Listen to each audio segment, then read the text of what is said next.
again. Welcome to another edition of Media Watch. I'm your co-host, Tait. And I'm Raymond Peterson. And we are coming to you with the good graces of Manhattan Neighborhood Network and EVT Educational Productions. And we're pre-taping the Thursday before our Monday air date. And so we'll try to keep tabs of what we think might be still popping up in the news when this airs. And try to do it more like background overview analysis as opposed to unfolding breaking news. What do you think? I think that's a good idea. Okay. Let's see if we can do that. So for me, there's been a number of interesting things that have popped up that background analysis-wise, we could start with before we get into the weeds of politics and Russia's story and congressional hearings.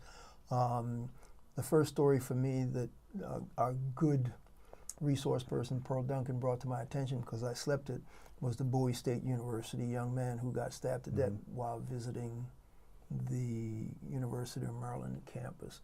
You recently checked into that story, Ray. You want to give us a little background? I did. Well, I'm not sure. I was looking at another story. I'm not sure of the details on that because I just found out about it this morning. Oh, okay. That passed me by as well. All right. So the interesting thing is, Pearl also gave us an update on the fact that now the question that's being raised, the background of the story is the young man had just gotten his commission from Bowie State as a distinguished ROTC graduate, just gotten commissioned as a second lieutenant in the U.S. Army, upstanding student, phenomenal young man, a person who went out of his way to help other people. And while he was visiting University of Maryland at College Park, this is a black young man. He was accosted by a white young man who screamed something at him about move or get out of the way, and then proceeded to stab him to death while he was waiting for an Uber cab, while the young man was waiting for an Uber cab to pick him up. And so this was just a minor street altercation? It was on the campus, and it was unexpected. There were no words exchanged between the individuals. This guy just decided he wanted this man out of his way, ordered him out of his way, and stabbed him. Now, it turns out that the students at University of Maryland, especially the black students, were very upset. The entire campus was upset about it, and they paid tribute to the young man at the commencement exercise at the University of Maryland and at Bowie State. But evidently there had been a series of racial incidents on the University of Maryland campus, and so the reaction from the black students was this latest incident on their campus was as a result of the fact that the black students felt the administration had been sweeping these other incidents under the rug, had not addressed them, had not deliberately taken steps to confront the escalating racial tensions and incidents that had been occurring on the campus.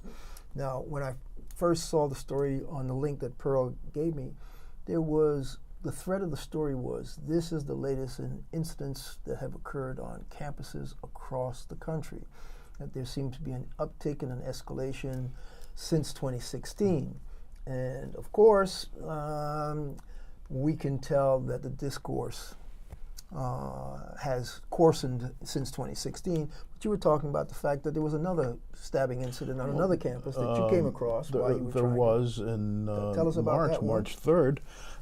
This was just the opposite. It involved a black suspect and a white victim. On beginning of May, first week of May, the report that I read was from the Daily News on May 3rd. A young man named Kendricks White went on a rampage in a school gym at University of Austin in Texas, and he injured 3 people and killed one 19-year-old boy. I haven't seen any follow-up on that, so I don't know if there was any explanation, if there was some psychology involved in this, whether there was some altercation. I'm not sure. But the atmosphere that has allowed this on campuses to prevail is just amazing to me. And I hate that, people say, well, the new administration has given carte blanche to this type of behavior, to people expressing their hatred for other people and acting upon it. I would hate to think that that's really true, but it seems to be.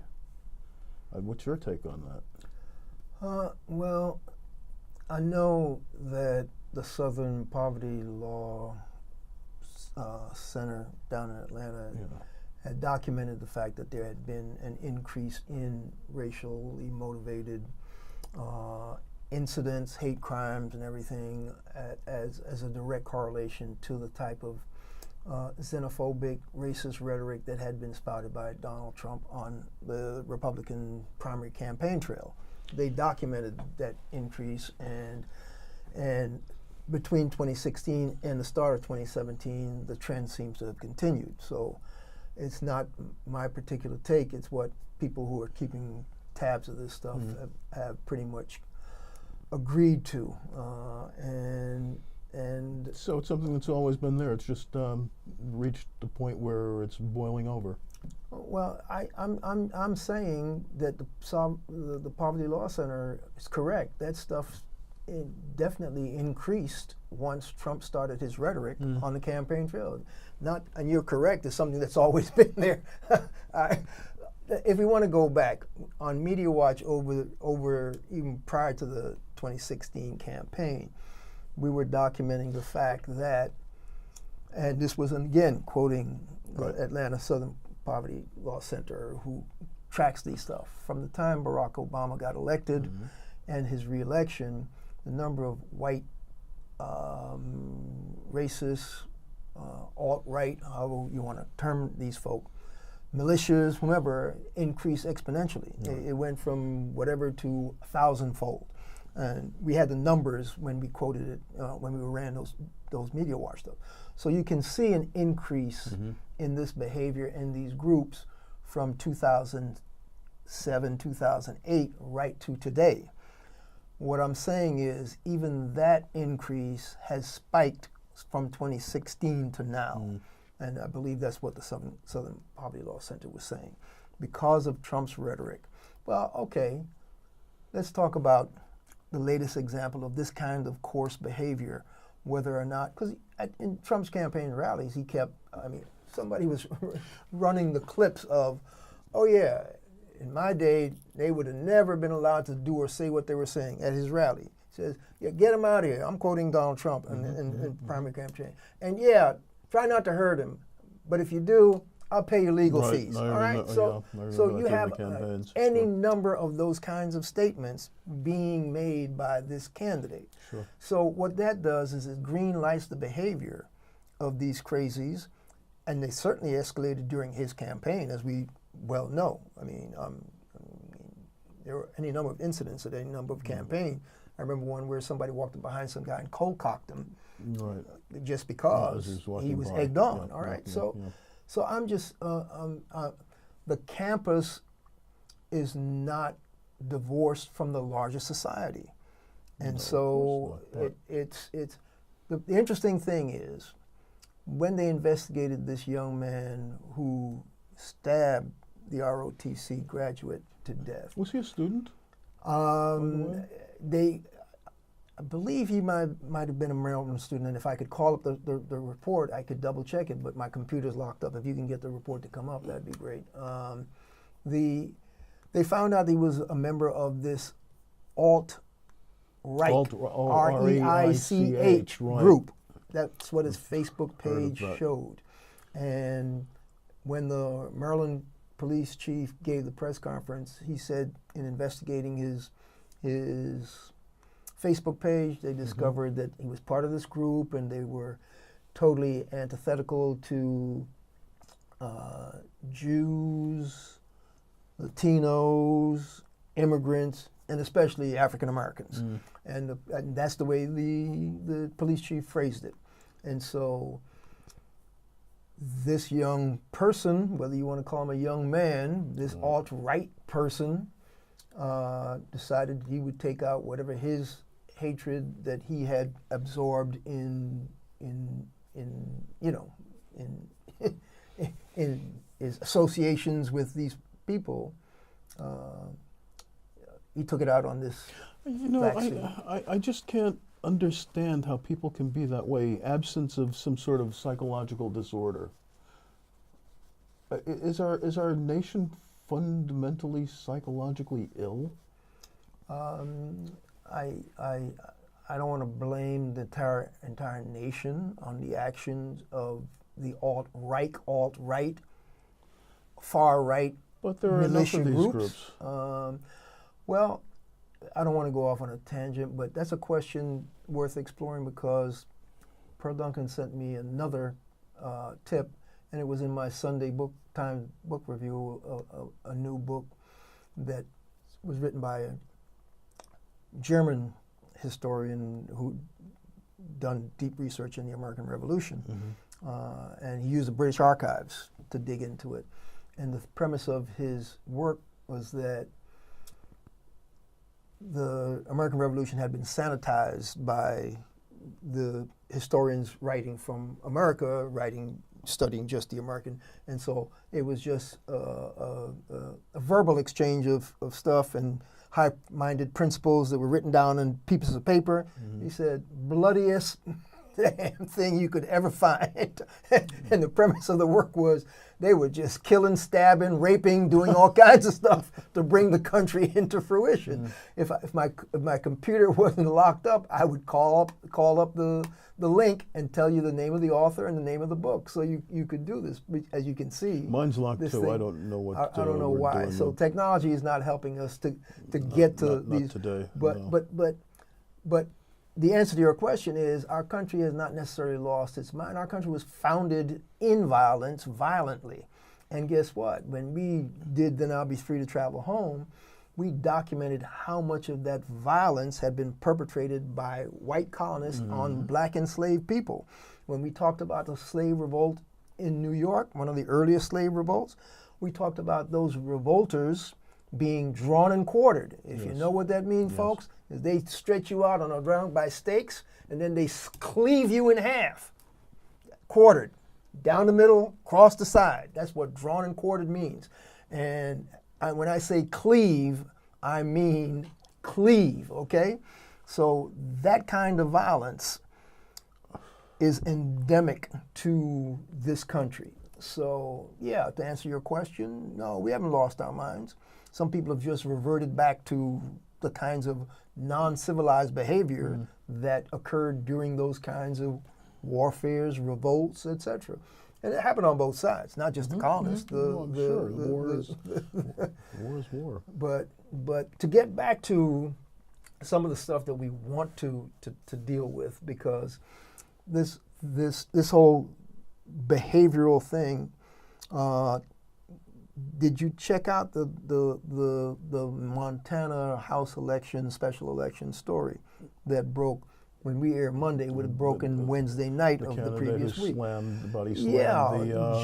Conforti. If you got that one up on there, tell our viewers what that story, because the repercussion from that is going to either occur in the election. It's not on the page that I've got locked in here, unfortunately. Gianforte, I believe his name was. The candidate, Yes, yeah, he's a Republican candidate. I do not remember the Ben reporter's Jacobs name. is the Guardian reporter. Okay. So if you can. Well, he was asking. He was trying to ask him questions concerning the GOP budget. No, the Trump Care Act. No, the Trump Care Act. CBO, the CBO scoring, right. And he obviously didn't want to be bothered. He said, "Well, I'll talk to you later." And the reporter kept pressing. And eventually the candidate said, turned around, apparently, from what I understand, grabbed him by the lapels and body slammed him to the floor and said, "I'm tired of this, why don't you guys leave me alone, blah, blah, blah, blah." Yeah. But the mere fact that he did this in front of a news crew. There we go. Now that's the interesting part, because I'll tell you what, I'll share with you and our audience what Jen Forty's campaign, the Republican candidate for the House seat, put out after this incident. Oh, this pushy liberal reporter bogarted his way in, this I'm paraphrasing, and tried to confront us with a question even though he was not invited, and he was told not now, and he pushed the reporter, and when our candidate tried to grab the reporter, he grabbed our candidate's wrist and spun away and pulled them both down, and as a result, we're very disappointed that this liberal reporter ended our private gathering or barbecue or whatever. That was their report. Yeah, what did the Fox News reporters have to say about the incident? Well, the Fox News reporter who was there visiting, said that, Gianforte was immediately annoyed. After the reporter persisted, he just grabbed him by the lapels and body slammed him to the floor. Nothing about the reporter grabbing him. Yeah. Nothing about them both falling to the floor. Quote, grabbed him by the lapels and body slammed him to the floor. Yeah, I saw a follow-up quote where the Fox News team, the crew, actually said, "We want to make it clear in no way did this reporter do any aggressive maneuver, physically things towards this candidate." They flat came right out and said that. So it's going to be interesting to see, because the unfortunate thing for somebody like that who's really unfit to be in the House of Representatives, you cannot take a question from a persistent reporter about something that you're going to be called on to vote on. If you take the office, you have to physically assault him. And he actually, by the way, folks, this candidate was charged with a misdemeanor assault charge. And so at some point there's going to be some legal repercussions. Yeah. But Montana is an early voting state, so there have been a whole slew of mail-in ballots that were already cast before this incident occurred, because it occurred on Wednesday night, the night before the special election. Ballots were being cast Thursday, which is a Thursday we're taping, which is last Thursday when you're seeing this. And so he may have skated by and gotten elected. He may have. However, I think the Democrats are running ads all day Thursday of voting day talking about this incident, and I'm sure calling this candidate unfit for office. So it's going to be interesting. We'll know by Monday when this airs whether the Republicans kept that seat or whether, because of this guy's behavior, the Democrats were able to flip that House seat. That's going to be interesting. But speaking of bad behavior, what I actually wanted to start the show off with was the fact that we covered, folks, on Media Watch last year sometime, if not a year and a half ago, because I think the incident was a year or so, when some LA police officers arrested an individual, a black male, and it was caught on video, and you could see these cops. This man's already in the ground. They were kicking and assaulting him on the ground, and one particular police officer by the name of Garcia was actually charged. And so what happened was the DA's office brokered some kind of deal with the officer, and he did not have to serve any jail time whatsoever. He got something like 2 years probation, and he has to do community service and pay $500 to a charity. But he now faces a LAPD disciplinary action, which may or may not cost him his job.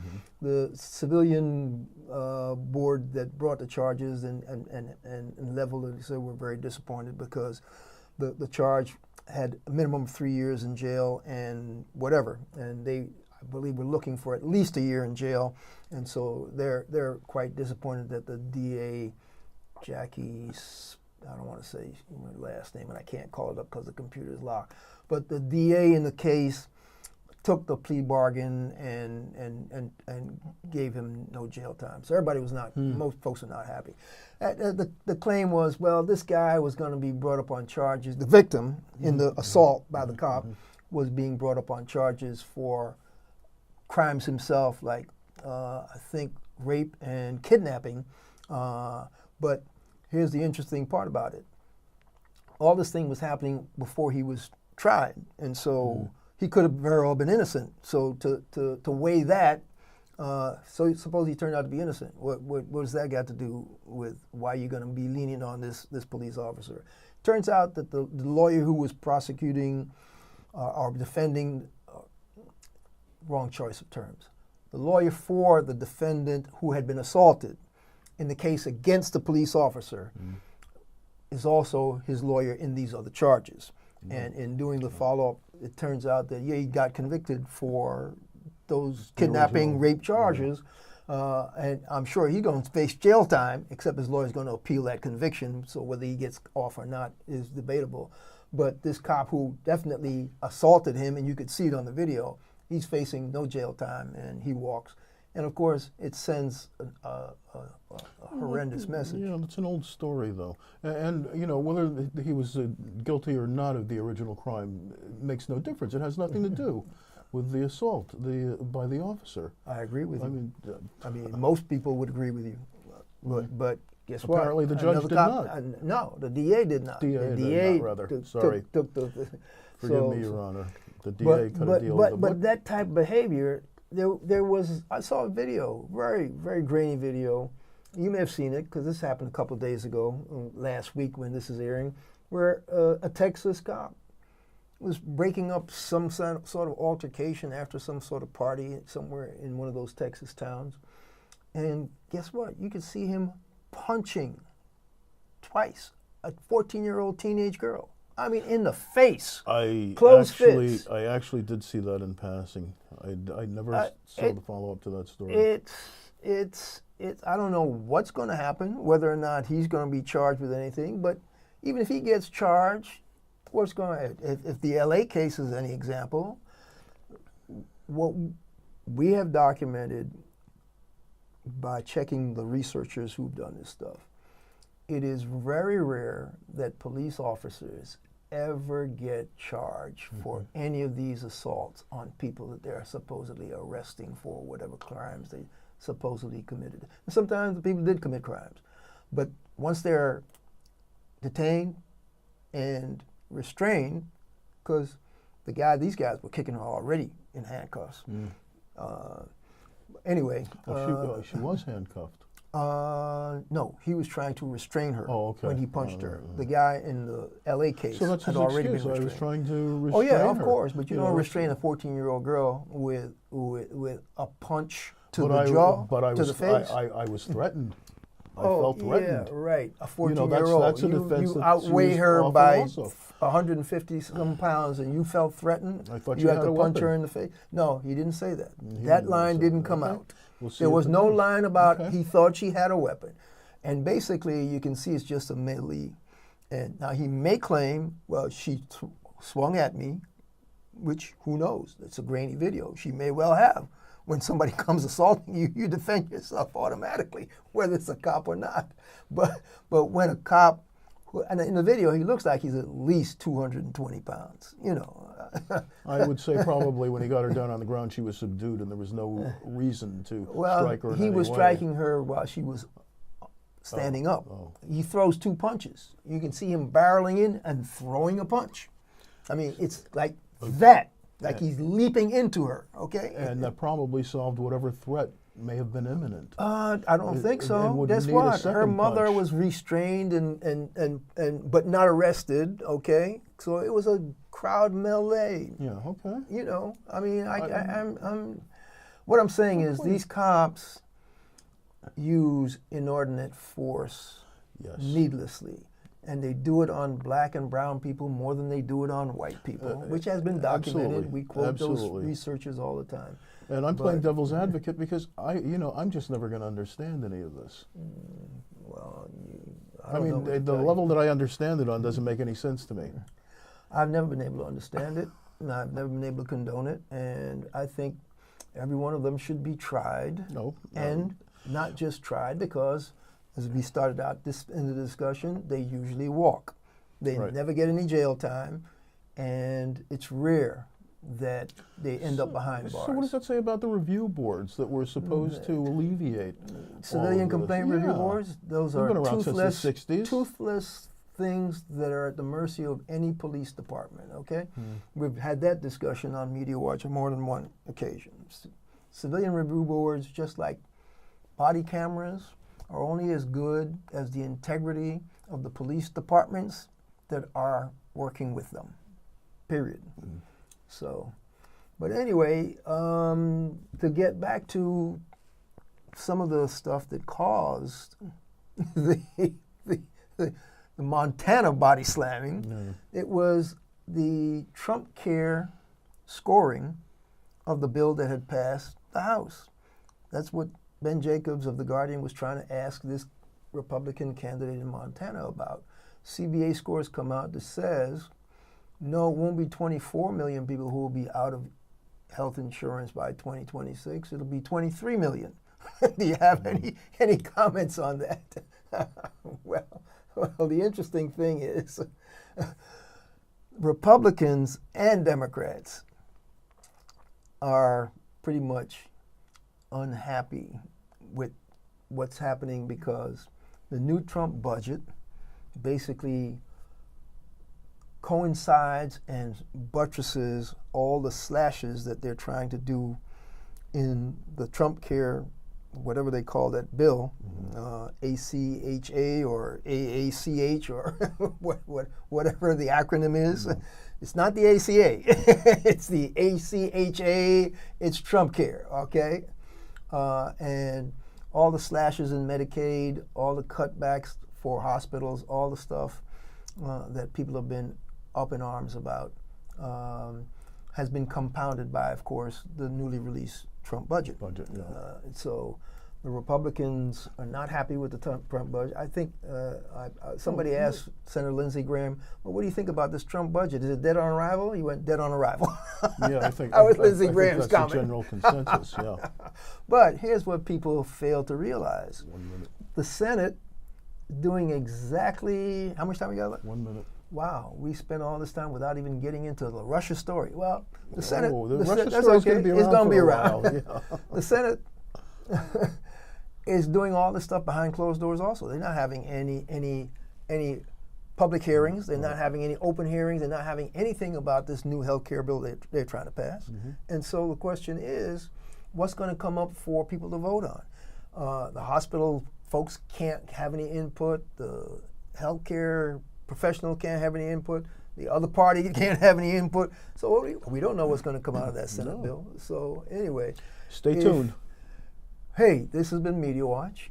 I'm Eric Tait. And I'm Raymond Peterson. And I think we're about out of time, so we'll catch you the next time.